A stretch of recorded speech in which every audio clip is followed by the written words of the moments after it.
এখন সুন্নত তরিকায় বসতে হবে, অর্থাৎ একটু ফাঁক রাখা যাবে না, একেবারে আমার সামনে চলে আসতে হবে। যে যত তাড়াতাড়ি সামনে আগাবেন একটা সুন্নত আদায় হবে 100 শহীদের সওয়াব। আল্লাহু আকবার বলে দৌড় দেন, 100 শহীদের লোভ আপনার হয় না, দৌড় দিয়ে একেবারে আমার সামনে মৌচাকের মতো জমে যান। আজকে বজ্র কঠিন শপথ হবে 3টা, এই জন্য কাছে আনলাম। 1, কোন তন্ত্র মন্ত্র লালটু বল্টু এমপি মন্ত্রী মানির এবার বাংলাদেশের রাষ্ট্র ক্ষমতায় যাবে ইসলাম। এবার কোরআনের রাজ কায়েম হবে, ঠিক কিনা জোরে বল। মাথায় টুপি নাই, গালে দাড়ি নাই, ওদুর আগে মেসওয়াক নাই, খাওয়ার আগে দস্তরখানে মুখটা পানি লয় না। নেতা হইলে চান্দাবাজি আর দুর্নীতি করবেন, সরকারি কর্মকর্তা হইলে কুত্তার গু খাওয়ার মতো ঘুষ খাবেন। এবার বাংলাদেশের মানুষ এই লালটু বল্টুদেরকে আর চেয়ারে বসাবেন না। এবার সারা বাংলার 64 জেলার আওয়াজ আমার কানে এসে গেছে, তোমরা ঘোরো না, আমরা ঘুরি বাংলাদেশ, ঠিক কিনা বলে। আজকেই তো বাংলার উত্তর প্রান্ত দিনাজপুরের 28 মাইল মাদ্রাসা, সেখানে 10 মাইল, তারপরে হলো আপনার বীরগঞ্জ, পীরগঞ্জ, সব ঘুরে ঢাকায় এসে পড়ছি। সারা বাংলার আওয়াজ হলো একটাই, এবার ইসলাম। আওয়াজ উঠে গেছে, এবার ইসলাম, এবার ইসলাম। আমার ভাইরা সেজন্যই স্লোগানটা প্রথমে মুখস্থ করে নেন। 47 আমাদের স্লোগান ছিল ইংরেজ খেদাও, ঠিক কিনা বলে। আমাদের বাপ দাদারা স্লোগান দিয়েছেন। আমাদের আকাবের হুসাইন আহমদ মাদানী, আশরাফ আলী থানভী, হযরতে মাহমুদুল হাসান দেওবন্দি এবং এই উপমহাদেশের সর্বদলীয় নেতাদের আওয়াজ ছিল ইংরেজ খেদাও 47, ঠিক না? ইংরেজ খেদাতে সক্ষম হয়েছি। এরপরে টু নেশন, আমি 3 ঘন্টার কথা যেহেতু 40 মিনিটের মধ্যে বলবো, সব কথাগুলি আপনাদেরকে খুলে বলার সময় আমি দিতে পারবো না। টু নেশন, দ্বিজাতি তত্ত্বের ভিত্তিতে ভারত টুকরো হলো, একটা হিন্দুস্তান আর একটা পাকিস্তান, ঠিক কিনা? শুধু ধর্মের কারণে দেশটা ভাগ হয়েছে না, তা না হলে তো গোটা ভারতটাই আমাদের এক থাকতো, কি বলেন, ঠিক না? এরপরে অনেক লম্বা কথা। পাকিস্তান আমরা কেন আনলাম? আমাদের ওয়াদা ছিল নেতাদের যে আমরা হিন্দুদের সাথে যদি এক রাষ্ট্রে থাকি, আমরা ইসলাম মেনে চলতে পারবো না, আল্লাহর হুকুম নবীর তরিকায় চলা যাবে না, ইসলামী আইন হবে না। আমরা আলাদা পাকিস্তান করে নিয়ে আমরা কোন নেতা নেত্রীর মতবাদে চলবো না, আমরা কোরআন হাদিস দিয়ে দেশ চালাবো। এই ছিল মোহাম্মদ আলী জিন্না, ইয়াহিয়া খান, টিক্কা খান, ভুট্টু খান, ওই পাঠানের বাচ্চা খান গোষ্ঠীর ওয়াদা, ঠিক কিনা কর। কিন্তু দেখা গেল 23-24 বছর পাকিস্তানিদের সাথে ছিলাম। এই বেঈমানরা, এই পাঠানের বাচ্চারা, এই হারাম করে না ইসলামের কোনো কাজ করেছে, না আমাদের বাঙালিদের কোনো উপকার করেছে। আমরা সংখ্যাগরিষ্ঠ, পাকিস্তানের নাগরিক আমরা সংখ্যাগরিষ্ঠ তখন, ঠিক কিনা বল। এমনকি আমাদের মায়ের ভাষাটাও তারা রাষ্ট্রভাষার মর্যাদা দিতে চাই। আমরা 57-58 জন, তোমরা হইলা কি যেন বলা হয় 47-48 জন, শতকরা 10-12 জন আমরা বেশি সংখ্যায় তখন, ঠিক কিনা বল। তো বাংলা ভাষাটা না পাকিস্তানের রাষ্ট্রভাষা হওয়ার দরকার ছিল, যেহেতু আমরা সংখ্যাগরিষ্ঠ, কি বলেন, ঠিক না? তারপর আমরা বাঙালি, আমাদের মধ্যে একটা মানবতা আছে, আমরা বলেছি উর্দুকে রাষ্ট্রভাষা করেছে, নো অবজেকশন, কোন আপত্তি নেই, সাথে সাথে বাংলাটাকেও রাষ্ট্রভাষার মর্যাদা দাও, ঠিক কিনা বল। কেন? আমরা জন্মের পরে বাংলায় মাকে মা বলি, বাবাকে বাবা বলি, আমকে আম বলি, কাঁঠালকে কাঁঠাল বলি, রুই মাছ, বাইলা মাছ, ট্যাংরা মাছ বল, এগুলো বাংলায় বলি। হঠাৎ করেই কি তুমি চাইলে আমাদের মুখ থেকেই ভাষা কেড়ে নিবে আর আমরা দেব? আমার ভাইরা, বললাম বাংলাকে রাষ্ট্রভাষা বানাও, কিন্তু পাকিস্তানের প্রথম প্রেসিডেন্ট মোহাম্মদ আলী জিন্না, পুরান এয়ারপোর্ট মানে তেজগাঁ, যেটা করাচি থেকে এসে নামলো, ঢাকাতে তখন উত্তাল ভাষা আন্দোলনে 52 সাল। তাকে সাংবাদিকটা বললো, স্যার বাঙালিরা তো বাংলা ভাষাকে রাষ্ট্রভাষার মর্যাদা দিতে চায়, আপনি তো Pakistan, you are president of Pakistan, আপনার মতামত আমরা জানতে চাই। এই বেঈমান বিশ্বাসঘাতক সঙ্গে সঙ্গে বলে উঠলো, পাকিস্তান কা রাষ্ট্রভাষা উর্দু হি উর্দু হোগা, পাকিস্তানের রাষ্ট্রভাষা উর্দুই হবে, বাংলাকে রাষ্ট্রভাষা করা যাবে না। আমার কলিজার টুকরা হীরাখণ্ড বাংলার রত্ন রফিক সালাম জাব্বার বরকতেরা গর্জে উঠলো, ঠিক কিনা? ঢাকা ইউনিভার্সিটি অগ্নিগর্ভ হয়ে গেল। পাকিস্তান গভর্নমেন্ট ঠিকতে না পেরে 144 জারি করলো, 144 দ্বারা জারি করলো, একটা ছাত্র মিছিলে বের হতে পারবে না। সেই 144 কে বাইলট করে রফিক সালাম জাব্বার বরকত বুকের তাজা রক্ত দিয়ে পাকিস্তান পুলিশ পাখির মতো গুলি করে আমাদের এই বাংলার শ্রেষ্ঠ সন্তানগুলিকে হত্যা করলো, ঠিক কিনা বলে। আমরা সফল কারণ সেই 52তে রফিক সালাম জব্বার বরকত রক্তের বিনিময়ে ভাষা মুক্ত হয়েছে। আজ not only Bangladesh, all countries of the world, side to side and corner to corner, all over of the world, east to west, west to east, north to south, south to north, গোটা পৃথিবীর সব রাষ্ট্র 21 ফেব্রুয়ারি ভাষা দিবস পালন করে আমাদের গর্ব, আমাদের অহংকার, ঠিক কিনা বলে? সেদিনের স্লোগান ছিল এক দফায় এক দাবি, রাষ্ট্রভাষা বাংলা চাই। এবার আরেকটা কথাও বলি, লালটু বল্টু তো এমপি হতে দেবই না, আর কোন মূর্খের বাচ্চাও এমপি হতে দেব না। মূর্খ টুর্কে গুলি পার্লামেন্টে যে কি বলবে, এই মূর্খের কারণেই তোমাদের দেশটা শেষ হয়ে গেছে, ঠিক কিনা বলে? আমার ভাই এবারের স্লোগানটা কি হবে তা শিখাই দিয়ে সুন্নতে রসুল, মাদ্রাসা নবীর ঘর। আর আমার যে ঐতিহাসিক সাধনা সবাই জানে, বাংলাদেশের কোটি মানুষ জানে। আমি 10 মিনিট কথা বলো, 2 মিনিট নবীর খতমে নবুত বলি, ঠিক কিনা বলে? ওই ঐতিহাসিক আমাদের ঘোষণা, জান দেব, মাল দেব, সময় দেব, গলা কাটাবো, রক্ত দেব, কিন্তু মদিনাওয়ালার চেয়ারে কাদিয়ানির বাচ্চাকে বসতে দেব না। আওয়াজটা পছন্দ হলো না, ঠিক কিনা যারা কার? মদিনাওয়ালার প্রেমের দরকার হলে আমরা হানজালার মতো গলা কাটাতে কারা রাজি? হাত তোলে। আল্লাহু আকবার বলে দেখা হয় নাই, জোরে আল্লাহু আকবার বলতে হবে। এখনো হয় নাই। বাংলাদেশের কোটি মানুষ জানে, মঞ্চে যখন আমরা বসি আহত শিয়ারের ঘ্যাঙর ঘ্যাঙর পছন্দ করি না, সিংহের গর্জন শুনতে চাই। পারবেন না? তা 3 বার আল্লাহু আকবার বলে আওয়াজ দেন দেখি। এখনো হয় নাই, আরো জোরে আরেকবার।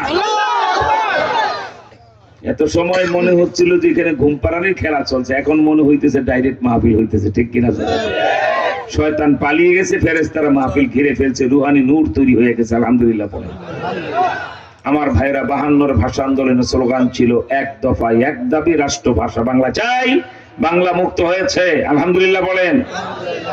এরপরে আসলো 71-এর স্লোগান ছিল তোমার আমার ঠিকানা পদ্মা মেঘনা যমুনা, ঠিক কিনা বলে?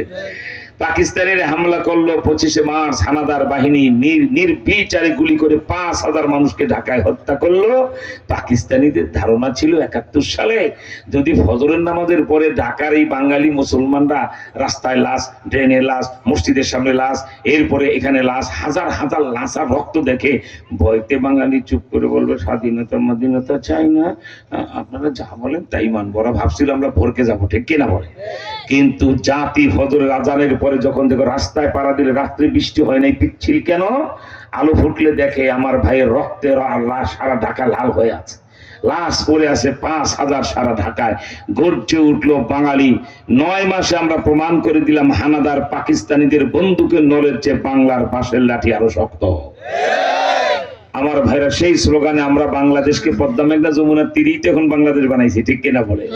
আমাদের দেশেই তো পদ্মা মেঘনা যমুনা, তাই স্লোগানটা সফল হলো তোমার আমার ঠিকানা পদ্মা মেঘনা।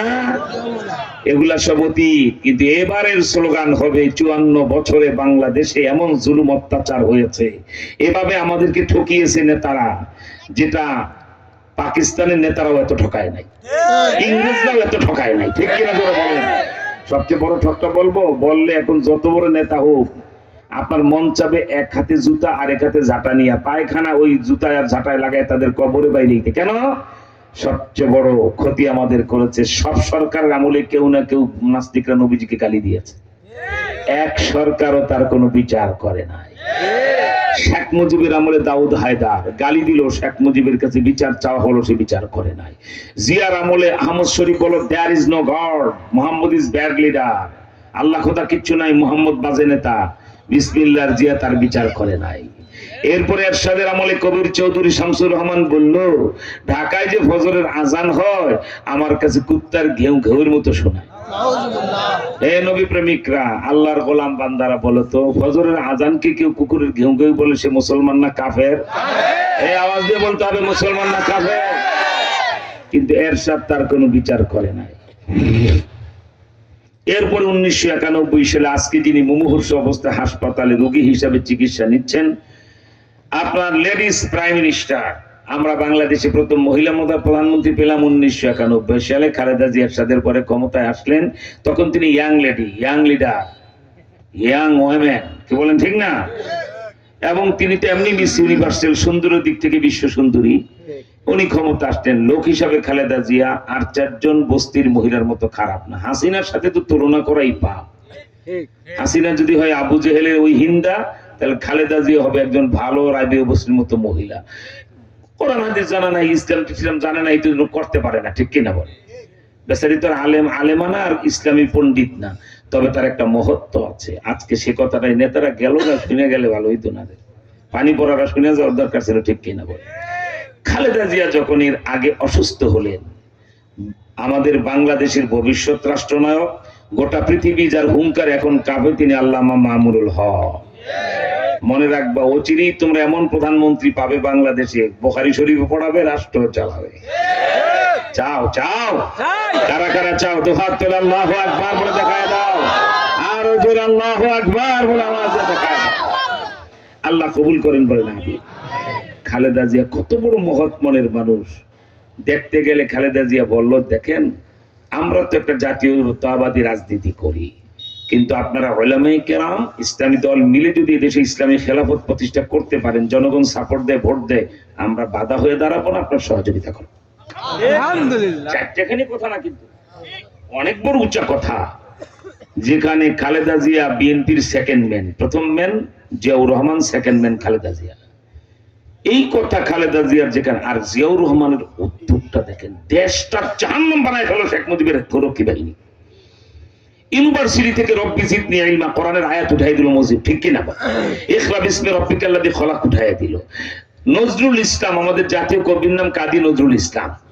নজরুল ইসলাম কলেজ, ইসলামটা বাদ দিয়ে নজরুল কলেজ, মানে কত বড় শত্রুতা ইসলাম শব্দের সাথে, ঠিক কিনা? এমন অবস্থায় জিয়াউর রহমান ক্ষমতা এসে প্রথম মহৎ কাজটা করলেন, সংবিধানের উপরে বড় করে লেখলেন বিসমিল্লাহির রহমানির রহিম, প্রমাণ করে দিল আই এম মুসলিম, ঠিক কিনা? জানা কম আমি জিয়া মুসলিম। এই জন্য জিয়াউর রহমানের বিনিময় অবশ্যই কবরে পাবে। এই লোকটাই উপকার করলো। আর খালেদা জিয়া বললেন, বুঝতে পারতেছিল খালেদা জিয়া যে যেভাবে ইসলামের উত্থান হচ্ছে, মনে হচ্ছে আমি আর হাসিনা দুইজন মিললেও ইসলাম ঠেকাইতে পারবো না। এটা বুঝে ফেলাইছে, কারণ জ্ঞান বুদ্ধি আছে তো।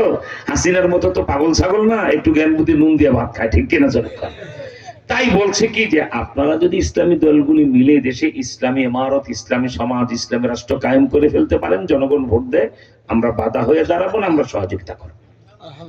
বড় মহৎ কথা, ঠিক না? তো বিএনপির মূল ভিত্তি, যে দুইজন না থাকলে বিএনপি ভুয়া, জিয়া আর খালেদা জিয়া, ঠিক কিনা বলে? তাদের দুইজন অবস্থা নেই। এখন বাকি দুইজন আবার কেন বলা শুরু করছেন, আমরা শরিয়া আইনে বিশ্বাসী না, বাংলাদেশ যেন মৌলবাদের অভয়ারণ্য না হয়, কেউ যদি তার মূল থেকে সরে যায় তখন অস্তিত্ব বিলুপ্ত হয়ে যায়। খালেদা জিয়ার আদর্শ যদি বর্তমান নেতারা ফখরুল বলো আর তারেক সাহেব বলেন বাদ দেন, নাই হয়ে যাবেন, নাই নাই নাই। মুসলিম লীগ পাকিস্তানের রাষ্ট্রনায়ক ছিল, এখন নাই দল, ঠিক কিনা বলে? ওইরকম মুসলিম লীগ হয়ে যাবেন যদি খালেদা জিয়ার আদর্শ বাদ দেন, ঠিক না? কোন সাহসে ফখরুল সাহেব, আমরা তারেক জিয়াকে বলেছি 24 ঘন্টা নয়, আপনাকে 1 সপ্তাহ সময় দিলাম, ফখরুলের মতো লোককে কান ধরে বিএনপি থেকে বের করে দেন। যেই বাউল সরকার আবুল আমার আল্লাহরে গালি দিয়েছে, ঠিক কিনা? তাকে গ্রেফতার করার পরে আপনি ফখরুল সাহেব, আপনার কি চুলকায়? আপনার কাজ কি আউল বাউলের পক্ষ নয়, আপনার কাজ হলো রাজনীতি করা, ঠিক কিনা? উনি বাউল আবুল সরকার পক্ষ নিয়ে বলে যে তাকে গ্রেফতার করা অন্যায় হয়েছে, মুক্তি দিতে হবে, আর যারা বাউলদের উপরে হামলা করেছে তাদের উপরে গ্রেফতার করতে হবে। আপনার মরা বাপের কবর থেকে উঠে একজন আলেম গ্রেফতার করে দেখেন, লাভ ফিরিয়ে সব সাগরে ফেলাই দেবো, ঠিক কিনা?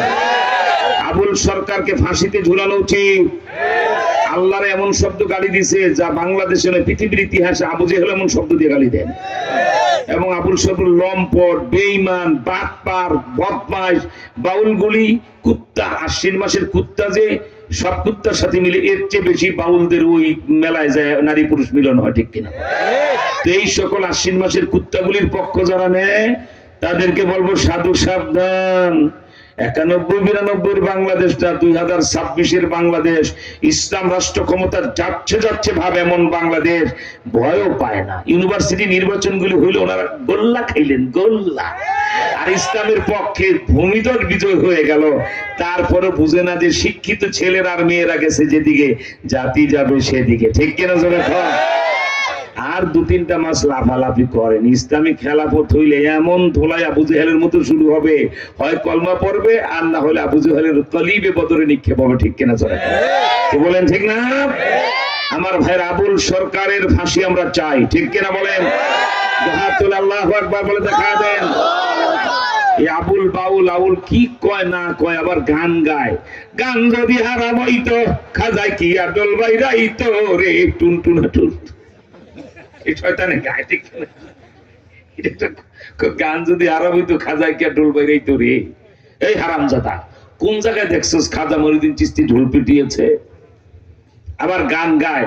মৌলবীরা কোন নামাজ পড়ে? এরা আবার মহিলাদেরকে, এই বাউলরা এই কামুট লম্পট গুলি কয় যে একজন পুরুষের জায়নামাজ হলো তার স্ত্রী। কুত্তা কি আর কাছে ধরে? চিন্তা করে দেখছেন কি কয়? পাগলে কি না কয়, ছাগলে কি না খায়। ঠিক না? এরপরে খাজা সাহেবের নামে গান গাইতে যায়, আবার কয় নামাজের কথা বলে। 5 ওয়াক্ত নামাজ কেন পড়তে হবে? নামাজের মতো নামাজের হে ভাই একবার পড়লেই হয় টুনটুনা টুন। ওই যে দোতারা তিনতারা, 3টা যন্ত্র ব্যবহার করে না, একটা দোতারা, একটা তিনতারা, একটা ঢোল। তো এই 3টা যন্ত্রের অর্থ বুঝে নাই বলতরা এই বাউলরা। কারণ দোতারা দিয়া যখন শুরু করে যে এরকম করে কুঞ্জন কুঞ্জন কুঞ্জন কুঞ্জন, মানে দোতারা কে কে কে কে কে কে, আর ওই কি যেন বল হয় আপনার ওই 3তারারা যখন টান দেয় আরেকজন, মানে 3জন 3জন 3জন 3জন 3জন। আর ঢোলটা যখন বাড়ি দেয় ঢোলকা দুচক দুচক দুচক দুচক দুচক, যেটা দোতারা বাইরে এলো, যেটা 3তারা পিটাইলো, আর যেটা ঢোল পিটাইলো, 3ওটা জাহান্নামে যাবে। ঠিক কিনা? কি বলেন? ঠিক না? কি কানের টান দেয়। গান যদি হারাম হইতো খাজায় কি আর ঢোল বাইরে রে। জিহ্বা ছিঁড়ে ফেলবো টেনে। আল্লাহর ওলি খাজা মঈনুদ্দিন চিশতি আমার বাপ দাদা। আমি যেই তরিকার পীর সেই তরিকার একজন মহানায়ক। চিশতিয়া সাবরিয়া তরিকার 16 নম্বর সিরিয়ালে যায় দেখো, আল্লাহু আকবার, খাজা মঈনুদ্দিন চিশতির নাম পাওয়া যাবে। ঠিক কিনা বল? একক তো নামাজ জীবনে বাদ দেয় নাই, বরঞ্চ যেখানে দিল্লিতে তার আস্তানায় তিনি নামাজে দাঁড়াইতেন, নামাজে আল্লাহু আকবার, নামাজ শেষ করে মসজিদের বাহিরে এসে খাজা সাহেব লা ইলাহা ইল্লাল্লাহ বলে চিৎকার দিয়ে কেন কাঁদতেন? কেন? নামাজের মধ্যে সেজদায় আল্লাহ নূর দেখতো। মসজিদের বাইরে এসে দেখো কই নেই নেই নেই নেই নেই, কোথায় গেল কোথায় গেল মাওলা? এই বিচ্ছেদে আল্লাহ বলে চিৎকার দিয়ে 22 হাত লাফায় উঠতেন। আর 14 গোষ্ঠী বাউলদের বাইরে হারামদাদের 22 হাত উঠাইতে হবে। ঠিক কিনা? খাজার, আমরা খাজার ভক্ত, খাজার ভক্ত না, তোরা গাজার ভক্ত। ঠিক কিনা? একটা রক্ত গোষ্ঠীর মানুষ যখন 22 হাত লাফায়, আল্লাহু আকবার, আই খোদা কি যে মারেফাতের খেলা মিয়ানে শেকে মাশেকে কিরাম জি কিরামিন কাতিবিন রাহম খবর নিস। আজকে আমি ইসলাহি তরিকার বয়ান করতে আসি নাই, পাগল হয়ে যাইবে আমার ওলা প্রেমের কথা শুনে। ঠিক কিনা বল? খাজা মঈনুদ্দিন চিশতি 22 হাত লাফায় উঠতেন আল্লাহ বলে চিৎকার দিয়ে। রক্ত গোষ্ঠীর মানুষটা যখন ওই 22 হাত উপর থেকে থপ করে মাটিতে পড়তো, চামড়া কেটে যেত, রক্ত বের হইতো, ফিঙ্কির মতো রক্ত মাটিতে পড়ে ওই রক্তে নিজে নিজে লেখা হয়ে যেত লা ইলাহা ইল্লাল্লাহ। চিন্তা করছেন খাজা কারে কয়? আল্লাহু আকবার। আর আমাদের দেশের লোকেরা এই যে এটা তো জমাদিউল ওখরার চাঁদ উঠেছে, রজব আসতেছে, রজব মাস, রমজানের 2 মাস আগে। ঠিক না? রজব মাসের 27 তারিখে খাজা মঈনুদ্দিন চিশতির নামে রাস্তার মোড়ে মোড়ে হিন্দুদের দুর্গা পূজা কালী পূজার মতো তামার ডেক বসাইয়া লাল শাড়ু টানায়া মুলিরি বেড়া দিয়ে বেড়া দেন দেন খাজা বাবার নামে দেন। আর আপনার এই বলদের মতো ওই ডেকের মধ্যে টাকা দেন। খাজার হাড়িতে টাকা দেওয়া, পায়খানায় টাকা ফালানো, আর হিন্দুদের দুর্গা পূজা কালী পূজা টাকা দেওয়া এক গুনাহ। কেন? ওইটা দুর্গা পূজা, এটা হলো খাজা পূজা, মানুষ পূজা। ঠিক কিনা বল? আর শুভঙ্করের ফাঁকিটা দেখেন, এই যে চান্দনা চৌরাস্তার মোড়ে বগুড়া বাইপাসে তোমরা যে এই খাজার ডেকে টাকা দাও, একটা টাকা খাজার কবরে পৌঁছে? খাজার কোন টাকার দরকার আছে? এই টাকা উঠাইয়া ওই সকল গুন্ডা পান্ডা টাউট বাটপারেরা মদের আড্ডা বসে, প্রতিদিন নেশা মেশা করে এই টাকা দিয়ে, আর 27 তারিখে একটা খিচুড়ি বানায়, এরপরে সকালে ফজর খিচুড়ি বিতরণ করতে যায়, 9টা আহত, 3টার পাও নাই, 6টার হাত নাই, মারামারি শুরু করে। ঠিক কিনা? খাজা বাবার দরবারে খিচুড়ি যদি কম পড়ে ঘুষাঘুষির ধুম পড়ে। ঠিক না? এই যে আজকে মাদ্রাসায় যে এই বিরিয়ানি আপনাকে বলে দেওয়া হয়েছে, এবার মুরগির বিরিয়ানি বানাইছে, অনেকে আবার জিব্বা টিব্বা চাটা শুরু করে, কিনা বলে জানে একটু সমস্যা হবে না। ঠিক কিনা বলে? একবারে শৃঙ্খলার সাথে 1 মিনিট আমি আপনাদের হাতে দিয়ে দেবো। আলহামদুলিল্লাহ বলেন। আমার ভাইরা, খাজা মুঈনুদ্দিন চিশতি আজমিরি রাহমাতুল্লাহি আলাইহি আল্লাহ পাকের এত বড় কুতুব ছিলেন, যার কারামতে আবুল সরকার বদমাশ বিএনপির মহাসচিব তুই বলো কি পাগলই হয়ে গেল নাকি, সকালে কি বিকাল, আর কথাই কেমন যেন ভারী কণ্ঠ হয়ে গেল, মৎখর মন বুঝতে পারতে যে লোকটা হঠাৎ করে কি হয়ে গেল, কি পাগল হয়ে গেছে কেন? ওই যে বুঝতে পেরেছে চরমনার পীর সাহেব, জামাতের আমির শফিকুর রহমান, বাংলার মহানায়ক আল্লামা মামুনুল হক, 8টা ইসলামী দল এক হয়েছে, আমরা ক্ষমতায় যেতে পারবো না। কেন এত শখ কেন? 3বার ছিল না, কোন সিন্ধু চালাও নাই। এবার আমাদের বাংলাদেশের মানুষের আওয়াজ হলো তন্ত্রমন্ত্র দেখা শেষ, আল ইসলামের বাংলাদেশ। সব দল দেখা শেষ, কোরআন হাদিসের বাংলাদেশ। এই বেটা চিৎকার করে কও ঠিক কিনা? সব দল দেখা শেষ, কোরআন হাদিসের বাংলাদেশ। এখন থেকে বদরি সাহাবীদের মতো মাঠে নামবেন ইসলামের পক্ষে, ঠিক কিনা জোরে কও? ইসলামের বাক্সা ভরায় দিতে হবে ভোট দিয়ে, ইনশাআল্লাহ জোরে কও। আর সারা বাংলার সকল আসনে একজনকে রেখে বাকি সবাইকে বসায় দিকে তাকে সাপোর্ট দেবো। এই যেই তফসিল ঘোষণা হবে, এখন তো আমরা 8 দল সবাইকে বলছি, প্রত্যেকে জামাত ইসলাম দাঁড়িপাল্লা নিয়ে, চরমনে হাত পাকা নিয়ে, তারপরে বাংলাদেশ খেলাফত মজলিস রিক্সা নিয়ে, যে নিজের প্রতীক নিয়ে সব প্রার্থী মাঠে নামান, ইসলামের প্রচার হতে থাকুক। যেই তফসিল ঘোষণা হবে, আমরা লিয়াজু কমিটির বৈঠকে পড়বো, প্রত্যেক আসনে একজন যোগ্যকে রেখে বাকিদেরকে তার সাপোর্টে মাঠে নামায় দেবো। ইনশাআল্লাহ খেলা কারে কয়, নির্বাচনী পলিসি কারে কয়, খাওয়াই দেবো, ঠিক কিনা জোরে কয়? আমার ভাইরা, এবার ইসলাম, তাই বলছিলাম আমি আপনাদেরকে শিখাই দেই। 47-এ ছিল এই স্লোগান, ইংরেজ খেদাও। 52-তে স্লোগান ছিল এক দফায় এক দাবি, রাষ্ট্রভাষা বাংলা চাই। 71-এ স্লোগান ছিল তোমার আমার ঠিকানা, কি ভুলে গেছে নাকি? তোমার আমার ঠিকানা। সব স্লোগানগুলি সফল। এবার 26-এর নির্বাচনে এবার স্লোগান উঠবে তোমার আমার ঠিকানা, কোরআন হাদিস উলামা। কোরআন হাদিস ছাড়া কোন নীতিতে দেশ চালাইতে দেব না, আর আলেম উলামা ছাড়া লালটু বল্টুরে এমপি মন্ত্রী বানাবো না, ঠিক কিনা জোরে বলে? কেন আমাদের দেশে বল্টু কোম্পানি যেগুলো দেখেন না, টুপিটা তো 12 মাস পরে না। আমাদের মামুল হক সাহেবদেরকে যত বড় হুজুরি মনে করেন, আমাদের টুপিটা 1/6 ওজন হবে না, ঠিক কিনা? আর নেতারা যেই টুপি পরে ভোট চাইতে আসে, 1/2 কেজি ওজন। এটা চিত করলে 3.5 কেজি আটা ধরবে খোদার তাকারি। ডিঙ্গি মার্কা টুপি, নকরি মার্কা জামা, স্যান্ডেল মার্কা জুতা পরে সালাম দেয় কি আবার? এই যে দেখেন নেতাকে সালাম দেওয়ার স্টাইল, ঠিক কিনা? ঠিক না? ওই যশোর মাগুরা লাখ লাখ খেজুর গাছ। এই যে হাসিনা যেই কি বলে জানুয়ারির 7 তারিখ 2024 সাল জানুয়ারি 7 তারিখ নির্বাচন করে হাসিনা পালিয়ে চলে গেল না? তো জানুয়ারি মাস কি গরমের দিন না শীতের দিন? সাধারণ শীত না অসাধারণ শীত। কুয়াশা এমন পড়ে যে 2 হাত দূরে একজন লোক দেখা যায়, এমন কুয়াশা বাংলাদেশে পড়ে, ঠিক কিনা বলে? ওই নেতা এই যে 24-এ নির্বাচনে যায় 7 মাইল বাজার যশোর ক্যান্টনমেন্টের পাশ, ওখানে ভাষণ টাষণ দিলেন মাগরিবের পরে, এশার নামাজের পরে পাশের গ্রাম হয়বতপুরে তিনি কালো টাকার বস্তা নিয়ে পাতি নেতা মেতা নিয়ে যাইতেছেন ভোট চাইবেন। আপনারা এই কথা বলেন, একটা জিনিস খেয়াল করেন তো আপনারা, আলেম ওলামাদের কিছু পোস্টার আছে যে আগে তো আমরা ছবি দিতাম না, এখন মিশর আল আজহার বিশ্ববিদ্যালয় বলছে ভাই যদি ছবি সম্মানের জন্য না হয়, কেউটা ফুলের মালা দিবে সম্মান করে, এটা না হয় দিন প্রচারের জন্য হলে ছবি জায়েজ। তাই এখন আলেম ওলামারা পোস্টারে ছবি দেওয়া শুরু করছে, কারণ একটা মানুষ যখন চেহারাটা দেখে তখন আলেম দেখে মহিলারা প্রথম বেহা হয়ে যায়, ঠিক কিনা? আল্লাহ এই হুজুরে ভোট না দিয়ে এই মামুর পুতুরে ভোট দিমু, ঠিক কিনা? আমাকে ছবির মধ্যে একটা নূর, কি বলেন ঠিক না? আর আমার লিফলেটটা যদি দেখেন, লিফলেট দিকে বহু মহিলারা এরকম বকি নিয়ে আল্লাহ হুজুরের ছাড়া কাউরে ভোট দিতাম। আলহামদুলিল্লাহ বলেন, আল্লামা ইকরামদের চেহারার মধ্যে একটা নূর আল্লাহ রাখেন, ঠিক না বাবা? হ্যাঁ, আল্লাহু আকবার। এইবার সেখানে মাগরিবের পরে বক্তৃতা দিয়ে নেতায় পাশে হয়বতপুর গ্রামে যাবে। তো যশোর মাগুরে আপনারা জানেন লক্ষ লক্ষ খেজুর গাছ রাস্তার গায়ে, ঠিক কিনা? তো একটা খেজুর গাছ মানুষের মতো সাইজ ডালপালা মইরা দাঁড়ায় দিয়েছে। তো কুয়াশার জন্য তো কিচ্ছু বোঝা যায় না। ওই এমপি পদপ্রার্থী সাবেক মন্ত্রী, আবার 5 বারের এমপি, হ্যাঁ মনে করছে এটাও ভোটার, খেজুর মরা খেজুর গাছের কুয়াশা। আসসালামু আলাইকুম। পাতি নেতারা স্যার সালাম কোন জায়গায় দিন, এটা যে মরা খেজুর গাছ। কথা কবি না আরামদাদা, আমার ভোটের দরকার, সালাম এক জায়গায় দিলি। আবার হয়বতপুর গ্রামে যায়, একটু উঁচা উঁচা মাটি দেখে গেলাম, আমিন আল্লাহ গ্রামে যত কবর আছে সব ব্যস্ত দিয়ে দাও।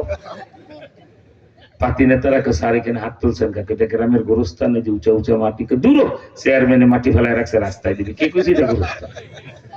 নাটক আর কারে কয় ঠিক কিনা বলে। এইবার নোয়াখালী ভাষায় কে সুদূর বুদুর চলতো না, নোয়াখালী ভাষায় কি কয় সুদূর বুদুর চলতো না। এবার সুদূর বুদুর চলতো না, এবার মানুষ ইসলামে ভোট দিবে, ঠিক কিনা জোরে কয়। তাই 1947 স্লোগান ছিল ইংরেজ খেদাও, 1952 সালের স্লোগান ছিল এক দফায় এক দাবি, রাষ্ট্রভাষা বাংলা চাই, 1971 স্লোগান ছিল তোমার আমার ঠিকানা, পদ্মা মেঘনা যমুনা। এবার বাংলার কোটি মানুষের হৃদয়ে জয় করে স্লোগান হবে তোমার আমার ঠিকানা, কোরআন হাদিস উলামা। কোরআন হাদিস ছাড়া কোন নীতিতে দেশ চালাইতে দেব না, আর আলেম ওলামা ছাড়া লালটু বল্টুরে এমপি বানাবো না, ঠিক কিনা জোরে বলেন। আল্লাহ কবুল করেন বলেন আমি।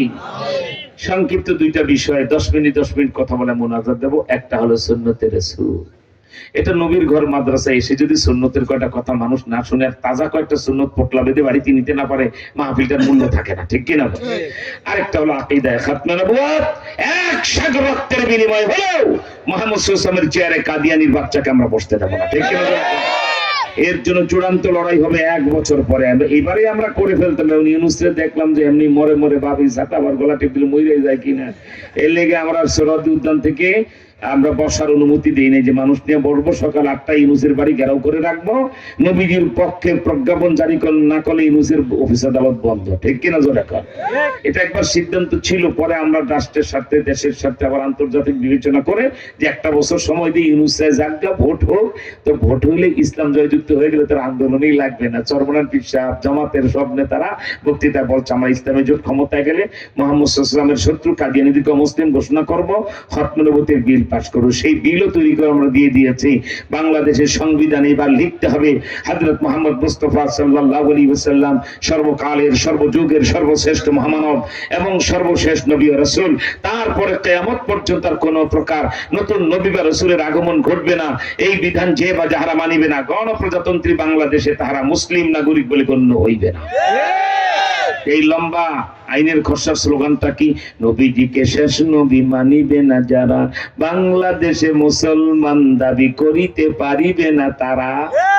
কথা কয় না, ঠিক কিনা বলে। এরপরে দণ্ডবিধি ক খ গ, কথায় কাজে লিখনিতে অঙ্গ ভঙ্গিতে কেহ যদি মুহাম্মদ সাল্লাল্লাহু আলাইহি ওয়াসাল্লামকে অবমাননা করে, নবীজিকে গালি দেয়, ফাঁসির কাষ্ঠে ঝুলাই ওর মৃত্যুদণ্ড কার্যকর করা হবে, ঠিক কিনা বলে। নবীজিকে গালি দিবে যারা, ফাঁসিতে ঝুলবে তারা, গাজীপুর কি আইন চায়? একটা নয়, 2টা হাত এরকম চিৎকার করে আল্লাহু আকবার বলে তুলে দেখা যায়। পর্দার আড়ালে মা বোনেরা হাত তোলেন, আপনাদের নাম ঠিকানা এখনই ফেরেশতারা মদিনায় নবীজির কাছে পৌঁছায় দেবে। আল্লাহর নবীকে গালি দিবে যারা, বলেন ফাঁসিতে ঝুলবে তারা। নবীজিকে গালি দিবে যারা, আরেকটা স্লোগান মুখস্থ করেন, সংসদে আইন চাই। আপনারা বলবেন নবীর পরে নবী নাই, সংসদে আইন চাই। আরো জোর, সংসদে আইন চাই। নবীজির পরে নবী নাই, কাফের কাফের কাফের কাফের। আল্লাহ কবুল করে। শোনো মুসলমান, ওই যে ছোট্ট একটা স্লোগান শিখাইলাম, একটা ভোটের জন্য, আরেকটা আমার নবীর জন্য। নবীর স্লোগানটা হলো সংসদে আইন চাই, নবীজির উপরে নবী নাই। 2টা স্লোগান মনে রাখবার। ভোটের জন্য হলো এ তোমার আমার ঠিকানা, কোরআন হাদিস উলামা। যদি ওই স্লোগানটা দিয়ে এবার বাংলাদেশে আল্লাহর কোরআনের আইন জারি করতে পারো, আগামী 10 বছরের ভিতরে বাংলাদেশ সিঙ্গাপুর সৌদি আরবের চেয়ে ধনী রাষ্ট্র হয়ে যাবে। আর চরিত্রগত ভাবে জনগণগুলি ওমরের জমানার জনগণ হয়ে যাবে। রাস্তায় চললে দেখবা আল্লাহর জান্নাত আর বাংলাদেশ একরকম মনে হয়। আল্লাহু আকবার। আর 2 নাম্বার স্লোগানটা সংসদে আইন চাই, নবীজির পরে নবী নাই। এ বাঙালি, বাংলায় কথা বলো। আরবি কলমা যদি আজরাইলের সামনে বিশুদ্ধ বলতে না পারো, লা ইলাহা ইল্লাল্লাহ মুহাম্মাদুর রাসূলুল্লাহ জবানে আসে না, কিন্তু এই স্লোগানটা যদি মনে পড়ে যায়, আজরাইল আসছে তোমারে ধরে নেবে ইন্তেকাল। যদি আজরাইলের শোনায় দিতে পারো, আজরাইল রে সংসদে আইন চাই, আমার নবীর পরে নবী না। আজরাইল থমকে দাঁড়াবে, এটা আবার কোন জাতের কলমা, এটা তো জীবনে শুনি নাই। এটা এখন কি করব, মারবো, ধরবো না আদর করব? আল্লাহ ডাকটা বলবেন, আজরাইল তোর বুঝার ক্ষমতা নাই, আমি আল্লাহ বুঝে ফেলেছি। আমার এই বান্দাই আমার বন্ধু মুহাম্মদের পাগল, আমার নবীর আশিক, আমার রাসূলের খতমুতের কাজ করে, তাই ইন্তেকালের সময় ওর জবান দিয়ে বের হয়ে গেছে, সংসদে আইন চাই, নবীজির পরে নবী নাই। আজরাইল রে, আমার কলেমার বাংলা অর্থই তো এইটা, আমি আল্লাহর পরে যেমন আল্লাহ নাই, আমার বন্ধু মুহাম্মদের পরে আর কোনো নবী নাই। হয়তো সে কথাই বলল, ইমানদারের মতো ওর রূহ কবজ করে নিয়ে আসো। এই স্লোগান মৃত্যুর সময় তোমার কলেমার সাপ পৌঁছায় দেবে, ঠিক কিনা জোরে বলে। তাই দুটো স্লোগান মুখস্থ করে, একটা দুনিয়ায় মুক্তি মানি রাষ্ট্র ক্ষমতা ইসলাম আনার জন্য, তোমার আমার ঠিকানা কোরআন হাদিস উলামা, আর সংসদে আইন চাই, নবীজির পরে নবী নাই। আল্লাহ কবুল করে বলেন আমিন। আর জোরে বলেন আমিন। আমার ভাইরা, সেজন্য আপনাদের দৃষ্টি আকর্ষণ করে বলছি, দুইটা বিষয় আমি 5-7 মিনিট করে কথা বলে মুনাজাত দিয়ে দেব। বাতাস দেখে এদিকে পিছনে দাও বাবা, ঠিক করে। আল্লাহ তুমি একবার তো সময়